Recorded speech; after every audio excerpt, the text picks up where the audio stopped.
Hello and welcome. Update 2 has been released to the stable branch, and I want to show you today what is included, some of the highlights at least.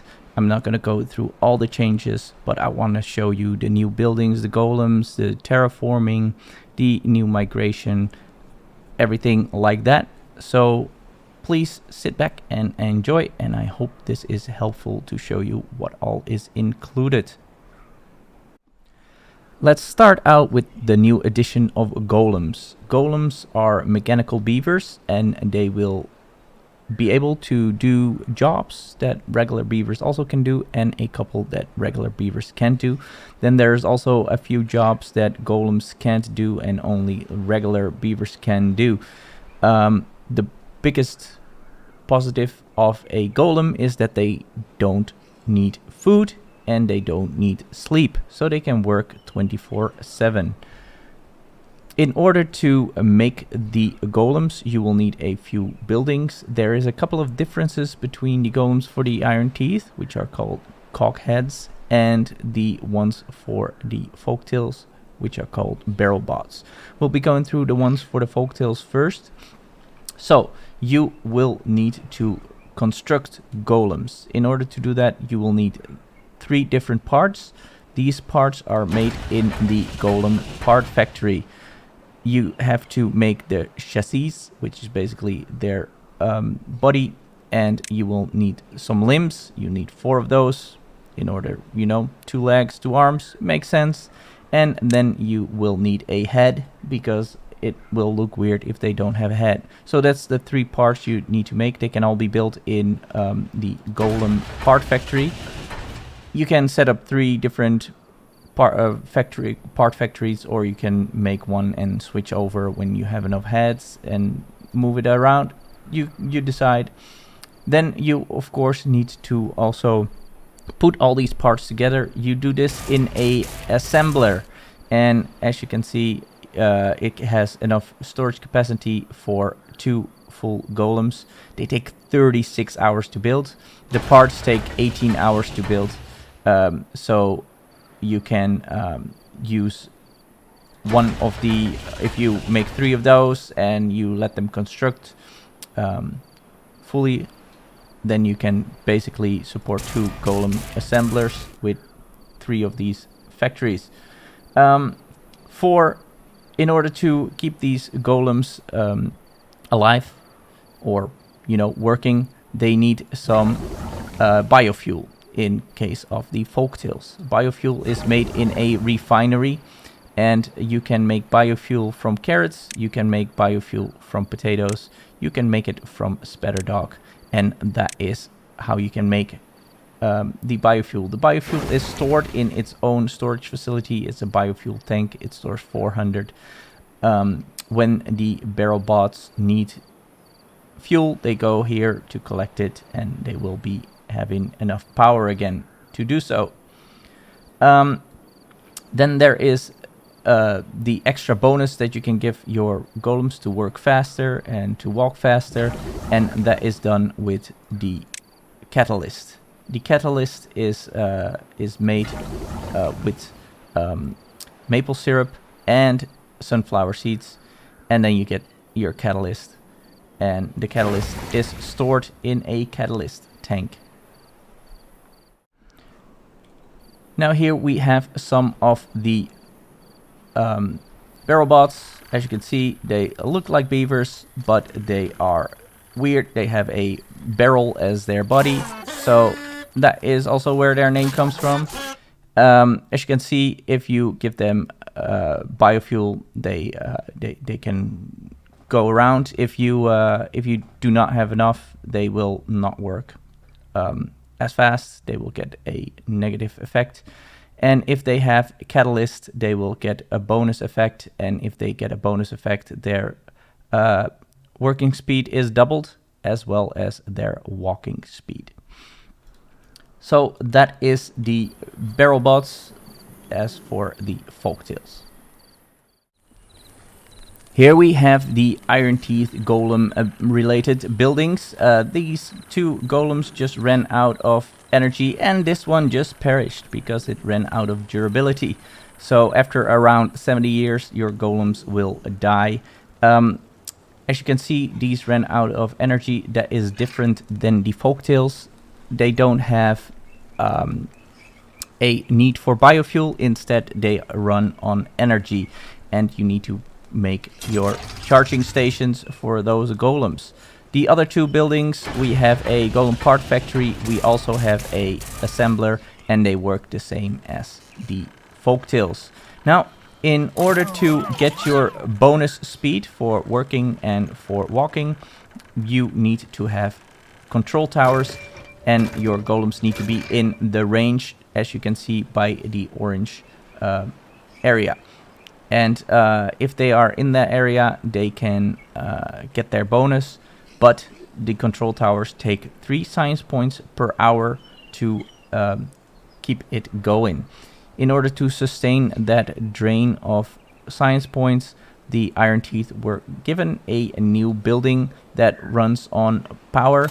It uses 500 power, and it produces 10 science points per hour. It's called a number cruncher, and it will basically support 3 towers and then some. So, yeah, that is the difference between the folktales golems and the Iron Teeth golems. But they can basically do the same if you provide them with their needs. Now let's take a look at something that is also related to the golems, and it's about the terraforming. Now here we take a look at the terraforming buildings. We have an excavator which drills down and makes a big hole in your map. As soon as it reaches the bottom of the map, it will just keep drilling and it will keep giving you dirt. So the dirt supply will be endless. And that is great, because that means you can fill your whole map with dirt blocks.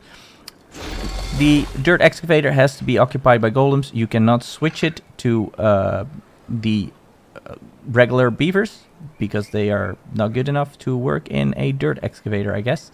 And the dirt is stored in a dirt pile. And then we have a terraforming station. Same thing, can only be occupied by golems. You cannot switch it to regular beavers. And then once you have all of that built, you have this option to place a terrain block. And you can place them down, and beavers or golems from the terraforming station will go pick up the dirt from here and run down and place it in the direction that the arrows were put. So they will start at the back and they will follow the arrows. So be careful on how you place those. You can rotate the blocks just with R, as you are used with the buildings as well. One thing I forgot to mention with the golems is that you will need to unlock the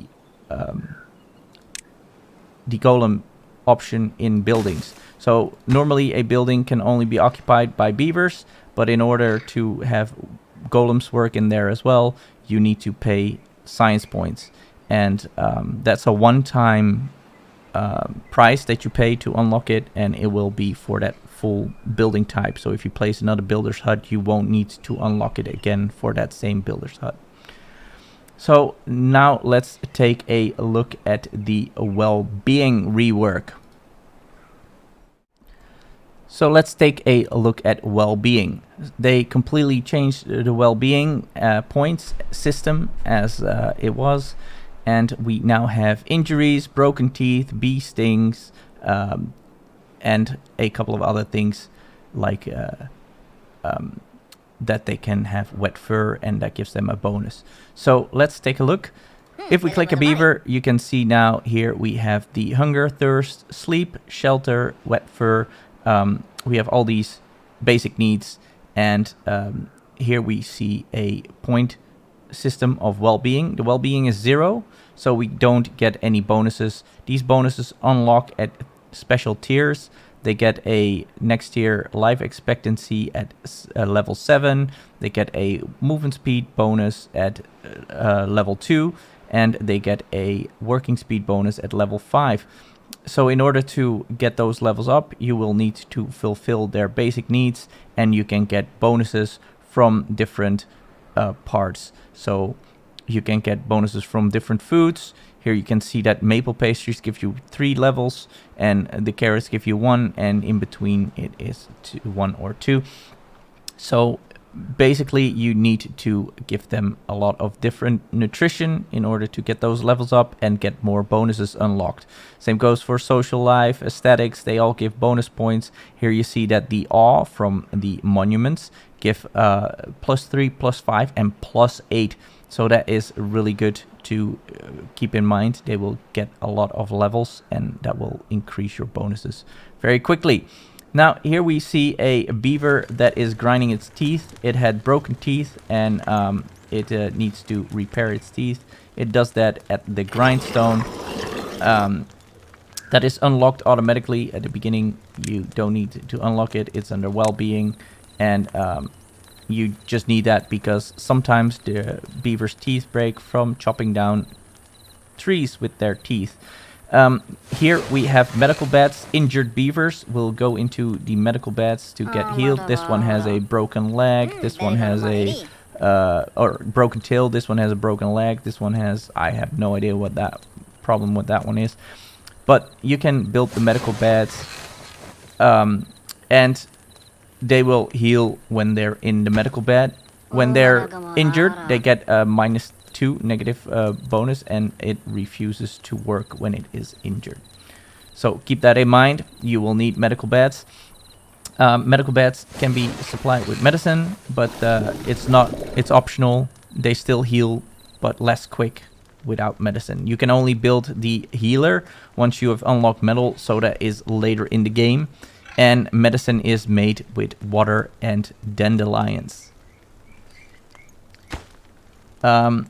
So, yeah, you don't get individual bonuses anymore for like grilled potatoes used to give you work or a carrying bonus, and that is completely all of those additional bonuses, like social life and that kind of stuff. That has all been tossed out the window, and it has been simplified. For wet fur, you can add showers. This is a Iron Teeth double shower, and the folktails have a single shower. 2 beavers can use this at the same time, and you need to have it over the water so it can use the water to provide the beavers with wet fur, and the wet fur gives them a +1 level in well-being. Another new addition to the game is automated migration. They changed how migration works.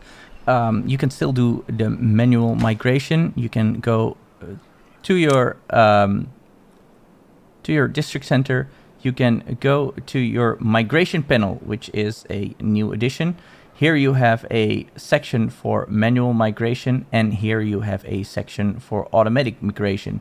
The manual migration works just like this. You select a district on one side, and you select a district on the other side, and you say, I want to send 2 of those to District 2, and they are automatically, or they are immediately moved to District 2. You can do the same for regular beavers, kids, and for the golems. And then we have the automatic migration system. You can block it if you don't want automated migration for either immigration or emigration.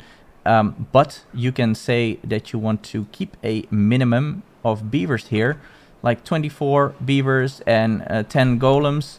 And then if you set a number in another district, for example, District 3, you say that you want 10 beavers, it will automatically pick the overhead of the 24 beavers that you want to keep in this district and send them to the other district.